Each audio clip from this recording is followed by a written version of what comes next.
Começa agora mais um Paralelas e hoje o programa está diferente. A gente está ao vivo aqui do South Summit Brasil, no Cais Mauá, em Porto Alegre, no estúdio do Grupo RBS, com Guaíba aqui atrás da gente. Vista linda, o cais está cheio, esse evento é incrível.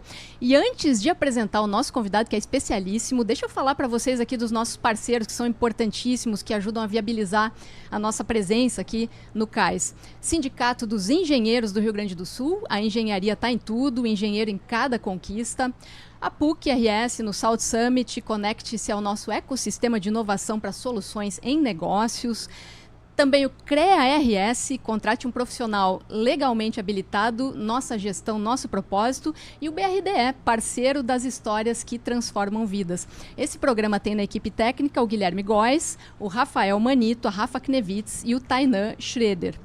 E deixa eu falar para vocês, eu estou muito feliz de receber aqui esse convidado, porque ele é um baita cientista, ele leva o nome do Rio Grande do Sul para fora, para o Brasil, para o mundo, super premiado, faz um trabalho incrível na área da neurologia. Nós vamos falar de cérebro hoje.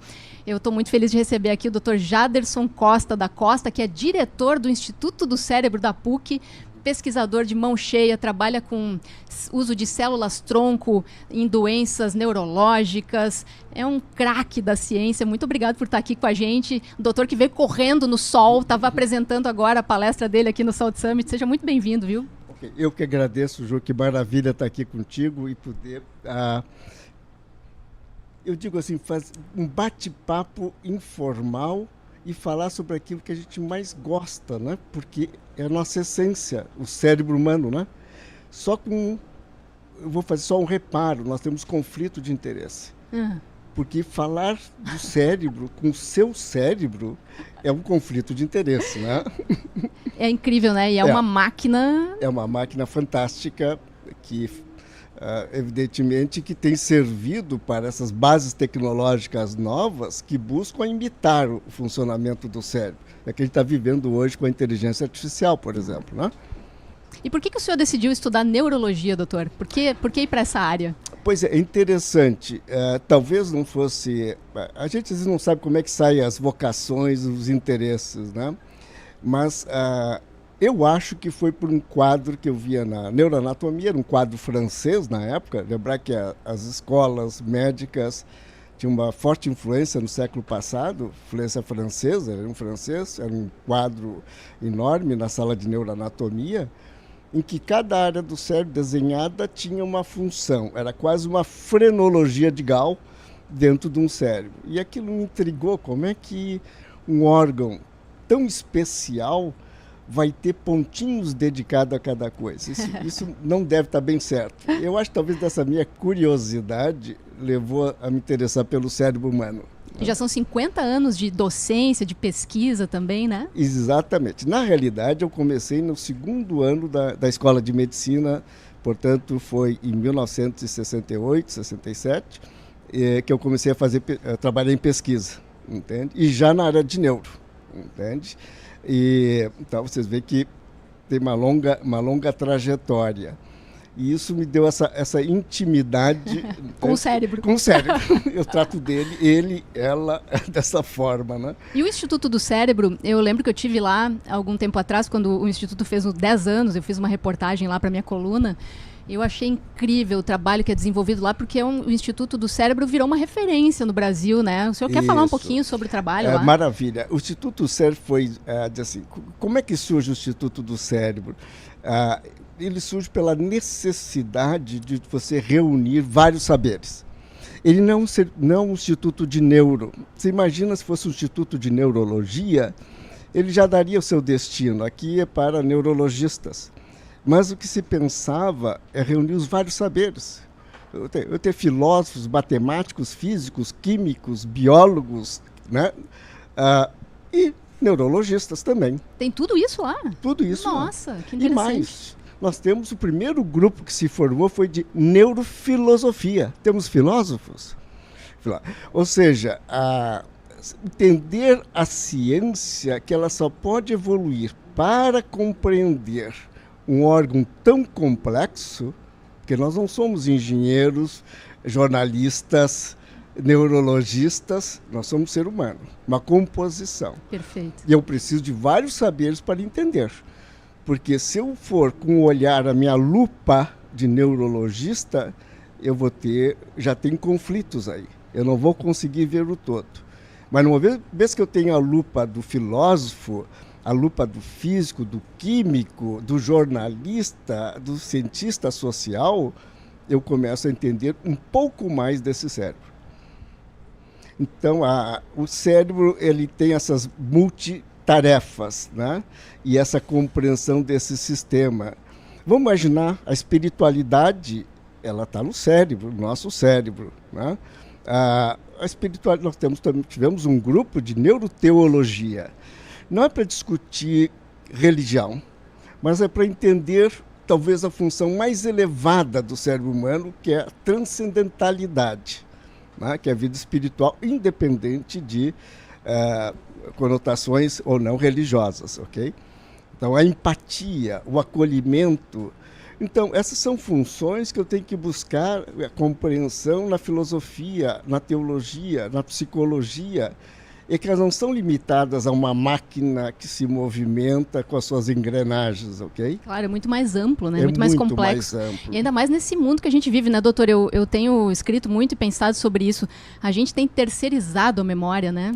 Nessa telinha do celular aqui, tá praticamente tudo. A gente já não sabe mais o telefone do marido de cor, isso. A gente já não sabe mais ir para um lugar sem buscar o apoio aqui do GPS, isso. A gente já não tem mais a lista do supermercado na cabeça, a gente tem no celular. Isso. Como é que o senhor vê isso, hein? A gente está empobrecendo o nosso cérebro? Sabe que eu penso ao contrário. Eu acho que fazemos muito bem. Eu também faço a mesma coisa. Nós temos que terceirizar aquilo que é terceirizável.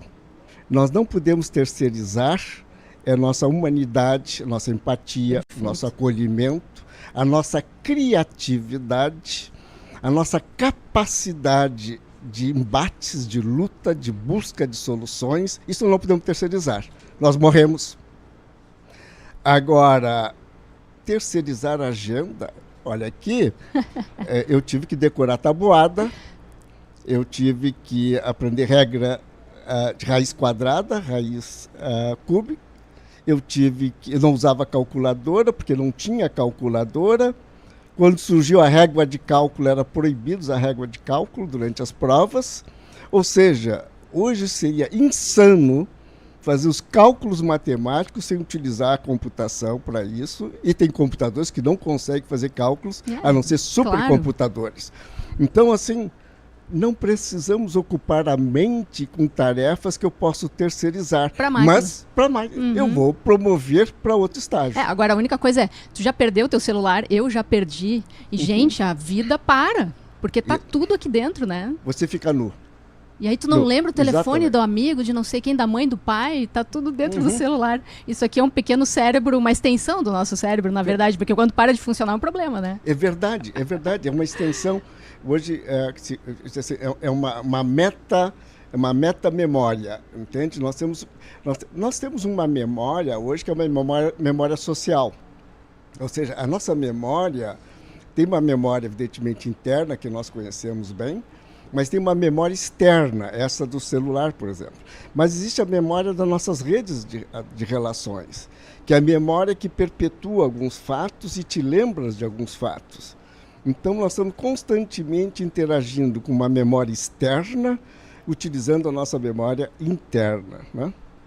E esse negócio de ginástica cerebral, isso é importante, existe? Assim, eu já li um monte de reportagens sobre isso, as pessoas querendo fazer exercícios que possam ajudar a deixar o cérebro funcionando bem, a memória presente. Existe ginástica cerebral ou é um mito? Não, existe. Basicamente, a ginástica cerebral é um termo que faz uma síntese, que torna compreensível o processo. Porque quando eu chego a dizer para alguém, você tem que se exercitar, que isso vai ser bom para a sua saúde, para o seu corpo, para os seus músculos, para etc, etc, ou razões estéticas, etc, todo mundo entende, porque a atividade física ela é conhecida da humanidade há muito tempo. Agora, quando a gente diz que esse cérebro, você tem que ter um manual, desse cérebro, você tem que ativá-lo. Então, vamos ver. Tem gente que descobre seu talento para pintura porque um dia, por alguma razão, ele se encontrou diante de uma tela e deu uma rabiscada e alguém disse assim, mas que beleza! Aonde aprendesse a pintar? Não, nunca aprendi, ou seja, o talento. Ou seja, quando a gente coloca à prova e busca outras atividades, nós estamos ativando o cérebro. Então, o erro que se comete é pensar que a gente ativa o cérebro fazendo a mesma coisa. Não. Por exemplo, fazendo palavras cruzadas todos os dias. Eu acho que é uma coisa menor. Eu acho que se faz, o meu querido amigo, muito amigo, Van Esquerdo, dizia isso. Bom, isso era uma época que, evidentemente, a tecnologia que se dispunha, palavras cruzadas, mas vamos pegar a leitura e não o filme, porque a função que mais estimula o cérebro é como você tem que imaginar. A gente costuma dizer, engraçado, quando lê um livro e depois vai ver o filme, diz assim, o filme é inferior ao romance que eu li. Uhum. Por quê? Porque no romance eu idealizei as pessoas, os personagens todos. No filme não, me passou qual era o... No filme vem pronto. Vem pronto, e no livro eu digo, não gostei. Pensa, reflete. Não, imaginei que era outra pessoa e fazia muito melhor no livro do que no filme. A imaginação é a coisa mais fantástica que tem. E é importante exercitá-la? É importantíssimo. Então, por isso que eu digo, não é fazer mais do mesmo, entende? Eu, por exemplo, como neurologista, dizia assim, não, se eu começar a ler neurologia e ler cada vez mais, eu vou manter... Não, bobagem, isso aí já está. Agora, se eu resolver tocar violino, que nunca toquei, esse vai ser um desafio para o meu cérebro e isso vai ser extremamente estimulante. Então, a dica para quem está nos assistindo é, faça atividades diferentes, faça algo pela primeira vez, mais vezes ao ano. Isso, é isso? Isso. Tenha novas experiências, se desafie. Se desafie. Não tenha receio, medo, crítica. Mas eu não pinto bem, eu nunca vou tocar bem, eu não consigo falar croata, entende? Mas se desafio. E isso muda, entende? Quer dizer, mas é a mesma coisa com exercício. Se você todos os dias corre 100 metros, ao longo de 30 anos, a sua capacidade física vai ser de correr 100 metros. Agora, se você diz, depois de 2 semanas, tu corre 120 metros, a tua capacidade física está sendo estendida. Isso aí. Doutor, em 2024, o dicionário Oxford definiu qual era a expressão do ano, a palavra, o termo do ano. Uhum. E aí surgiu o tal do brain rot, né, o cérebro podre. Isso. Por conta dessa deterioração mental causada pelo consumo excessivo de conteúdo superficial nas redes sociais. Isso. Especialmente aqueles vídeos curtos, isso, que a gente fica meio obcecado e enfim. Como é que o senhor avalia isso? Existe isso mesmo? O senhor acha que faz sentido falar em cérebro podre? Faz sentido. Faz sentido da seguinte maneira. Tem pessoas que são espelhos, entende? Elas consumem essa mídia e elas refletem essa mídia, ok? Elas não têm uma avaliação crítica, elas não fazem uma reflexão. Evidentemente que o cérebro fica viciado também nisso. O cérebro se vicia facilmente. O cérebro vicia? Vicia facilmente. O cérebro é o órgão, olha, meu Deus do céu. Se você encantar, lembra da flauta mágica, sim, né, de claro. Mozart? Você encanta ele com uma flauta, entende? Por quê? Porque nós somos feitos para acreditar. Então, se eu digo, olha, esta água que gentilmente vocês me alcançaram aqui, que eu estou bebendo, ela tem efeitos curativos e você me seduz, eu vou acreditar, porque o cérebro ele foi feito para acreditar. A natureza humana é de acreditar, é do belief, é de ter fé nisso. Então, nós facilmente ficamos, de repente, dependentes disso. Então, se alguém não alerta só um pouquinho, tu está refletindo coisas que não são verdadeiras, que não são superficiais, você não vai continuar acreditando. Me chama muita atenção, eu defini assim como zumbis do celular. A gente está andando na rua e tem sempre alguém olhando fixamente para o celular, caminhando em outro ritmo, fora da realidade. Isso faz mal para o cérebro? No automatismo. E às vezes até atravessando a rua. Desta forma, entende? O que é um perigo muito maior, porque aqui mesmo sem o celular, a gente corre o risco tremendo de ser atropelado, imagina olhando o celular. Sim, esse automatismo, esse é um zumbi, esses são os zumbis. Os zumbis, eles sempre existiram, né? São os que se automatizam no processo, né? Então, vamos pegar, antes de ter o celular, lembra-se, isso é muito antigo, mas lembro dos CDs que se carregavam, os discos, sim, claro. Com fone de ouvido, as pessoas saíam hipnotizadas, né? É verdade. Escutando, distraídas, né? E aqueles fones antigos, eles não permitiam captar o som externo. Também, é verdade. Acho que agora talvez a gente tenha mais estímulos ainda para ficar hipnotizado, né? Isso.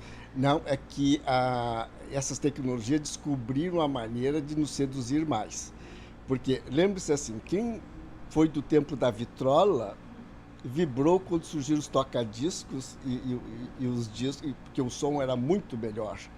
E depois, quando surgiram as tecnologias digitais, como melhorou o som digital? Ou seja, nós fomos aperfeiçoando e percebendo coisas melhores. Os filmes antigos em preto e branco dizem que horror. A televisão com aquele chuvisco em preto e branco, que horror. Como eles viviam, né? Mas nós fomos nos adaptando a melhores tecnologias. Imagino que vem por aí, né? O que o senhor acha da inteligência artificial? Ela vai substituir os humanos? O cérebro humano? Não vai substituir. Perfeito. Essa pergunta eu acho que é fundamental que tu me fazes assim, porque a preocupação toda, quando as tecnologias começaram a avançar no corpo humano, elas não trouxeram preocupação, porque diz assim, substituir uma válvula do coração, ótimo, tem que substituir. Agora, o cérebro é outra conversa. É outra coisa. Porque o cérebro é o que nós somos, né? Isso, fazer um transplante de coração nunca nos apavorou. Talvez lá no início, talvez algum poeta dizia assim, talvez agora a emoção, que não é. Mas assim, o cérebro a gente não pensa em substituir. Quando a gente pensa que tem algo que vai interferir, a gente se assusta. E o que mais assustou foi a linguagem natural. Quer dizer, no momento que surgiu o ChatGPT, que a população se deu conta de uma partezinha da inteligência artificial, que é um outro lado te respondendo como você, imitando um ser humano, numa linguagem humana, isso perturbou muito, muito, muito, muito. Porque até então, a função simbólica mais evoluída do cérebro humano, aquela que depende da evolução, era a linguagem. Né? Por exemplo, escrita, a leitura, essas são funções adquiridas, precisam de treinamento. Mas a linguagem é natural. De repente, tem uma linguagem natural que é de uma máquina. Isso perturbou. É assustador, né? Assustador. Mas não se preocupem com isso. Nós já sofremos ameaças e ao longo de 50 e tantos anos eu já vi tantas ameaças. É mesmo? Internet, computador, celular, medicina, biologia molecular, genoma, e nós passamos por tudo porque entendemos e conseguimos discipliná-las. O que nós temos que preocupar é com a nossa humanidade, porque nós nos preocupamos com coisas que não são importantes. Nós temos que preocupar com aquilo que nos torna humanos, aquilo que você identifica.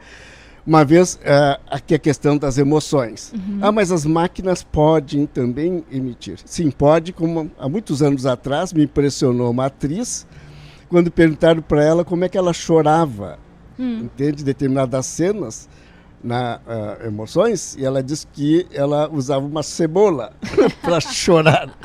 Eu digo, a IA vai precisar de cebola, entende? Ela vai imitar sentimentos, mas ela não vai perceber o sentimento e ela não vai expressar o sentimento como nós conhecemos na natureza humana. Que alento te ouvir, doutor. Acho importante. Assim, eu queria mudar um pouco de assunto. Alzheimer, né? Que é uma doença que está aí.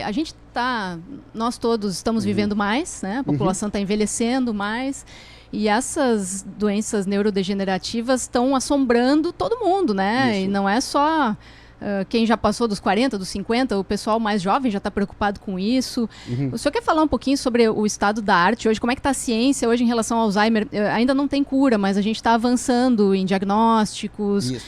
Quer fazer um resumo, assim, bem para pessoas leigas, assim, para quem não é cientista? Perfeito. Não faço o resumo, até porque eu sou extremamente interessado. Eu estou na faixa. Assim, vamos entender. Eu vou colocar o Alzheimer que é mais comum, que é o Alzheimer que acompanha o envelhecimento. O aumento na expectativa de vida, estamos durando mais. Se as pessoas faleciam antes com 40, 50 anos, 60 anos... elas não chegavam nas faixas de risco de Alzheimer. Então, praticamente não existia Alzheimer. Mas o que é uma doença de Alzheimer? É quando as células vão envelhecendo. Mas elas vão envelhecendo como? Não é um envelhecimento natural. Elas vão acumulando dentro delas uma proteína que é tóxica, que termina sufocando, matando essas células. Essas proteínas chamada beta-amiloide, não interessa o termo, mas essa proteína. Existe uma fase mais adiantada, uma outra proteína, que é a proteína chamada tau. Até então, os únicos medicamentos que se tinha para a doença de Alzheimer eram medicamentos para prolongar, ou seja, para evitar que o deterioro fosse mais acentuado. Nos últimos 5 anos, nós estamos assistindo uma revolução, que é tentativas de curar, fazendo o quê? Removendo essa substância. Então, nós estamos numa fase que Alzheimer, na fase precoce, tem chance de ser bloqueada a sua evolução com essa remoção. Já existem medicamentos que estão em pesquisa, mas existem medicamentos já aprovados, inclusive pela Anvisa, para fazer essas infusões e remover. Portanto, hoje eu digo, nós somos o primeiro serviço no país que fez diagnóstico do beta-amiloide, só que nós usávamos um marcador que era com carbono, só durava 20 minutos. Nós tínhamos que fazer para um paciente e só podia fazer no Instituto Cérebro. Depois de determinado momento, nós paramos de fazer, porque era um diagnóstico sem perspectiva de cura.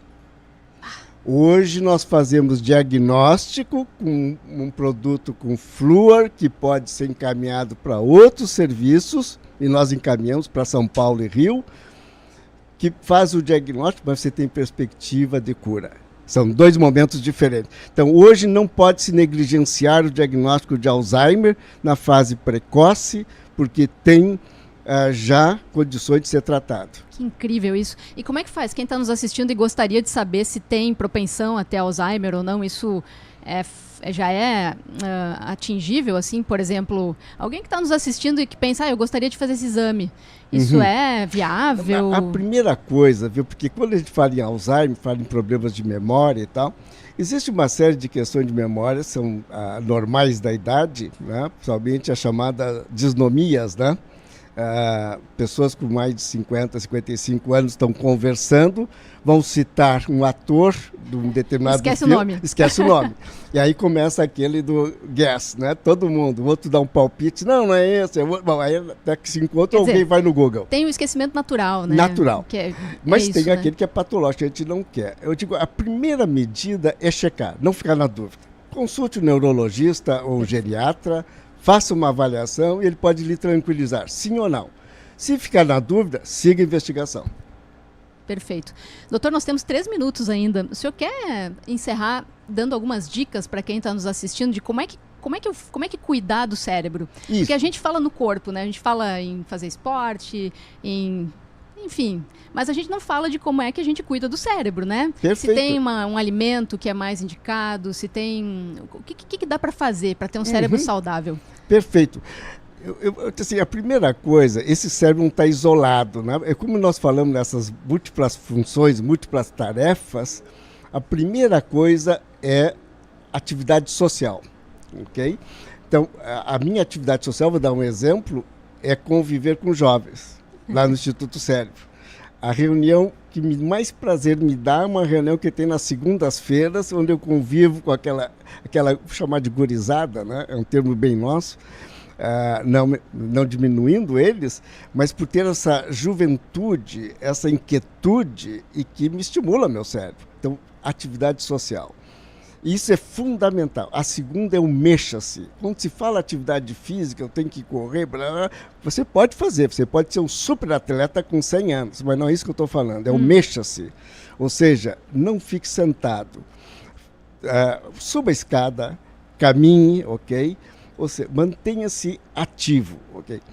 Terceiro lugar, você, nós estávamos falando, mantenha o seu cérebro em desafios. Eu posso estar aposentado e ter um desafio.